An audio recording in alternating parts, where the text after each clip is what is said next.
I'm glad there are hospitals. I'm glad that when you get cancer, doctors will make every effort to cure you. So I would not wish to stop screwing with evolution in that sense. Well, exactly. And the other thing is that you could say that we are part of evolution. This is part of our evolution to try and save us and That's other another thing, species, yes. and wipe out some species like smallpox and for you Yes. know. But I think what I like about that question is it does throw up almost immediately an ethical question. But if we take it back to just what's happening, people often say, "Well, evolution stopped now. We've reached the peak. We're people. This is how it is. That's what it's meant to be." Still with the overhang of us being perfect creations, which again is simply not true. No, that's right. I mean, we're certainly not the peak. It may have, if not stopped, at least changed direction in a big way because we are so good at keeping people alive.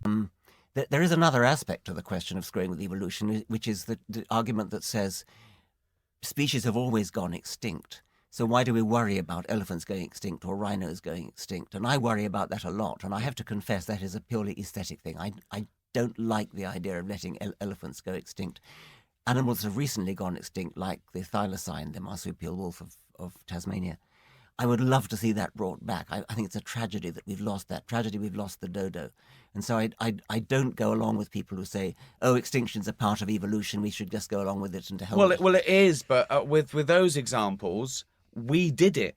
You can't say, oh, it's part of evolution because you're hunting them for trinkets and to make a piano out of. That's not allowed. No. So isn't that part of evolution? In some ways, people might say that's the way the mind works. And that's a bit I recoil from as well. And I think of course, yes.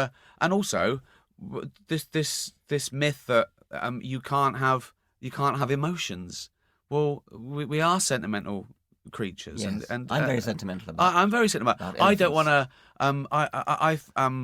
I found a baby woodpecker a few years ago, and I phoned Bill Oddie. Yes. Right? And I phoned him up and I said, "Hi, it's Ricky." I said, "When I was little, I found out you always phone the goodies if you've got a problem."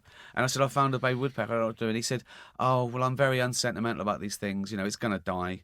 And as I was on the phone, it did. You know, and I knew it's irrational. Why do I care about one baby bird that's going to die? Well, because I do. That I can't help it. Why do I cry at the Waltons? Because I do, and it's my makeup, and we are sentimental, and I don't think it's not part of our evolution. Appeals for money show you one starving child rather than tell you how many millions of children are starving. It's the same thing. Of course.